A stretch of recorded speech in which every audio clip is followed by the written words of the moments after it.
Another day, another dollar, another video that only got double-digit views, and another session on the good old Creatorcraft SMP. But this time, things are different. I mean, Fireporter is the president of the freaking server, for Christ's sake. No. Actually, the thing about my last video that I forgot to mention nobody watched is that the whole point of the election was to find a leader for the shopping district to manage its buildings and economy. People weren't comfortable with the president controlling the whole server and preferred to keep their boundaries. I mean, RMG basically trumped his whole drill thing, so you get my point. Fireporter and others, particularly of the Copper Kingdom, weren't so fond of a president taking over their builds and land. However, the people of Spawn and Copper Kingdom compromised to elect the president of a smaller area that needed management anyways. And Fireporter won, so he's now the president of the shopping district and is doing a shitty job! Not because he's a shitty leader, mainly because he hasn't done anything during his time in office so far. But I mean, it's not all that big of a deal, because Fireporter did want to give the people freedom to build what they wanted in the server. And if you know me, I like to do whatever I want. My interests always had the prosperity of the Jeb-A-Jesus religion in them. So to add another good difference into the SMP, I asked the Copper Kingdom if I could build a secondary church in their territory to spread the influence of Jeb-A-Jesus. Welcome to the building episode, boys. Oh yeah, everyone left by now, because audience attention tanks at this point in the video. Huh. I don't really know what this... I tried making the... It's pretty cool. See, the president loves it. And we don't have a constitution yet, so I have every right to censor your freedom of speech. So if you speak ill of my church, please, take a seat. I had an idea to fill up the new church with sheep that were colored up to make them look like Jeb-A-Jesus. Except they were not Jeb-A-Jesus, they were just like little parts of Jeb-A-Jesus that will make up Jeb-A-Jesus, and then Jeb-A-Jesus was inside Jeb-A-Jesus. Not like that, don't draw that, please don't draw that. So I grabbed a sheep, and then I grabbed another sheep, and then I forced them to do horrifying acts so heinous and traumatizing that the very walls of this church would now rot from the stench of sin. Then I had a lot of sheep. They don't remember how they got there. I spiked their hair with Nah, just kidding, I'm not Cardi B. I left the server for the day. But what I found the next day shocked me to my very core. Someone broke into the church and murdered all of the sheep. All of them. Rivals into and better than Jeb-A-Jesus. Perry the Platypus? Really? Really?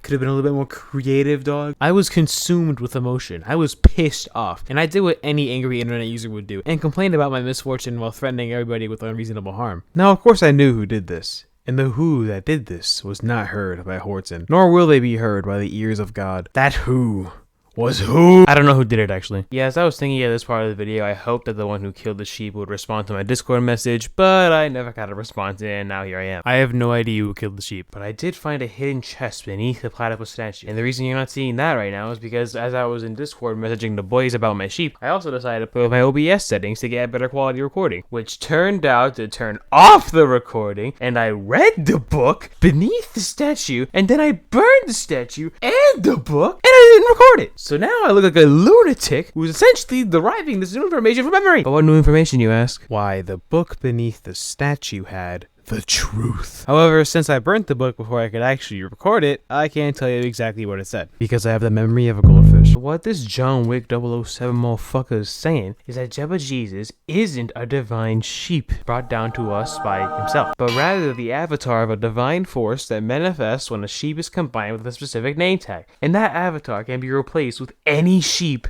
and any name tag, even if it's been killed. At first, I went to great lengths to keep this information from being released to the public, but I had to tell someone. So Dio and I tried to make heads or tails of the situation. Rewriting Bibles, reconsidering past ideologies, arson, but logic never seemed to be accompanied with reasoning. Until we thought of something. For a brief time now, the church has been receiving a number of different donations from numerous contributors. But what stood out most from the rest were the tons of raw mutton. At first I thought these were just Dio since he has a habit of eating mutton in the church. But if we tied that into how Jeb-A-Jesus could now be killed multiple times without anybody knowing, then these mutton could only be the corpses of every past Jeb-A-Jesus avatar in the church's history. Of course there was no real way to prove this because anybody could have put that mutton there. But Dio and I wanted to add detail into the Jeb-A-Jesus religion, and this was an opportunity that we couldn't pass on if we wanted that to happen. So despite the looseness of the story, and your mother, all the mutton in the donation box was accordingly labeled and stored in a secret location now known as the Crypt of Jeb-A-Jesus. All in all, there were 18 total Jeb corpses that we had to bury, each guarded by a sophisticated elite that would give his life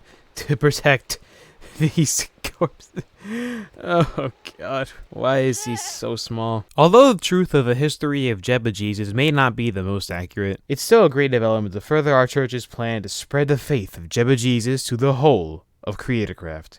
And that sort of sums up the whole Jeb lore. I did want to keep the real truth of Jeb-A-Jesus quiet because I was afraid I'd lose followers, but people actually seem fine with this new concept. If anything, people began to like him more now because they were no longer afraid of accidentally killing him. It even inspired Dio to bring in his own religion, Cluckers, to Creatorcraft, as he began constructing a church of his own in the shopping district. There is still a lot to learn about Jeb-A-Jesus and his abilities though. Is he really all-knowing? Is he really the first true god of Minecraft's history? Is he just an amalgamation of ones and zeros that will ultimately have no purpose or use in the grand scheme of the universe? Is he more powerful than Cluckers? Well, we're about to find out. Just kidding, no we're not. I mean, I might as well go ahead and ask him some questions.